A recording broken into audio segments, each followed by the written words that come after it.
Sa pangalawang araw pa lang ng practice, pero ramdam mo na agad, seryoso na ang Los Angeles Lakers. Walang pa-cute, walang petics, direkta na sa trabaho. At kahit wala pa si Luka Doncic, isang malinaw na mensahe ang pinapadala ng team. Handa na sila para sa playoffs. Pero ang tanong, sapat na ba ang ginagawa nila ngayon para makipagsabayan sa pinakamalalakas na team? Sa practice, pinangunahan mismo ni LeBron James ang intensity ng Lakers. Hindi lang simpleng ensayo, ito ay preparation mode na para sa postseason. Ayon kay LeBron, wala nang dapat ipaliwanag pa pagdating sa rebounding. Direkta niyang sinabi na ang kalaban nilang Houston Rockets ay isa sa pinakamahusay sa rebounding sa loob ng 25 years. Kaya ang mensahe niya sa team, get your ass in there, box out and rebound. Simple lang, pero mabigat. Walang strategy na komplikado, effort at disiplina lang. At dito papasok ang totoong laban ng Lakers.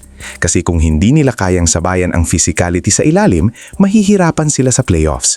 Dagdag pa ni LeBron, wala naman talagang malaking pagbabago sa laro niya pagdating sa postseason. Ang kaibahan lang, mas mataas na focus.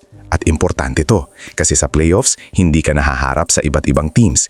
Iisa lang kalaban mo, paulit-ulit. Ibig sabihin, mas mabilis kang mababasa kung hindi ka consistent.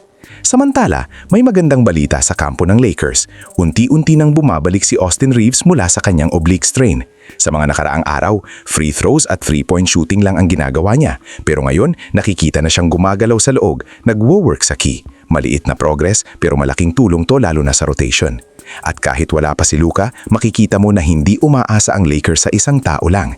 Gumagalaw ang team bilang isang unit. May system, may disiplina, at higit sa lahat, may urgency. Pero dito papasok ang isang critical na tanong. Kaya ba nilang panindigan to hanggang playoffs? Kasi ibang level na ang laban doon. Hindi sapat ang effort lang sa practice. Kailangan dala mo yan sa actual game. Sa ngayon, malinaw. Handa ang Lakers na lumaban. May leader sila sa katawan ni LeBron, may papabalik na key player kay Reeves, at may sistema na unti-unting nabubuo kahit wala pa si Luka. Pero sa dulo, hindi practice ang sukatan. Sa playoffs, malalaman ang totoo. Kaya ikaw, anong tingin mo? Sapat na ba ang preparation ng Lakers kahit wala pa si Luka? O may kulang pa bago sila maging tunay na contender? Comment mo sa baba.